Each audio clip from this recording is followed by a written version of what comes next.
So let's talk about young children, night terrors, or nightmares. So what happens is, between the ages of an infant and until you're about 12 to 13 years of age, you actually go through different brainwave development states.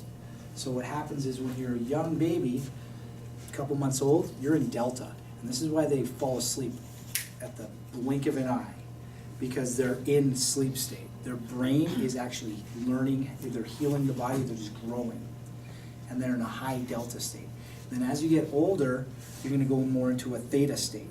And that theta state is where your subconscious is programmed. And that's why the statement that if you can give the child to somebody for the first 7 years, you have them for life, because you actually train their subconscious of their morals and judgment and all these things. By the age of 2.5, you've actually hardwired in most of the neurology of the body, the reflexes and things like that. As you start getting older and older, the brainwave states will go from less of a delta or deep sleep state and a theta subconscious state into more of an alpha and a beta state. Beta really starts taking off at 10, 11, 12, 13, 14. Really depends on each person and developmentally. So you'll see a lot of those terrors and migraine or nightmares in younger children because they're in that theta state more. And so when they're awake, they're in a high theta state. So they're actually, this is why kids can play with toys and they're 100% certain that there's a person there, because they're literally half asleep. Their brain is half asleep and they're playing and everything's going well and there's a dragon and everything, because they actually see it and feel it because they're in that state.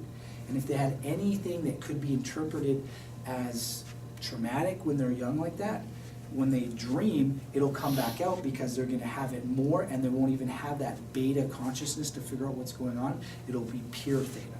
So it'll bring up those things because they learn them in that theta state, and then it brings them more up when they're sleeping. And when you sleep, you go through cycles.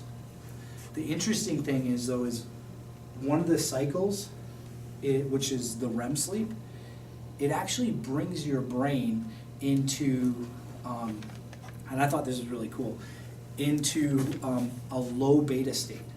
So you go, well, wouldn't that mean that they're awake? The interesting thing the body does is it causes everything to not be able to move, and it will bring you into REM sleep. And the reason why REM is so important is that that's when you take the information of the day and put it into the right places. So the rapid eye movement. Now, in neurological based chiropractic, we have a way to do that while you're awake. And it's called SMR, or sensory motor rhythm. And by putting you in that state, you can declutter the brain, so that it puts more REM sleep in, and it helps the brain put the information into the right places so that you don't get overlogged. So the night terror of the thing is the body trying to figure out where that information fits in to what's going on during the day.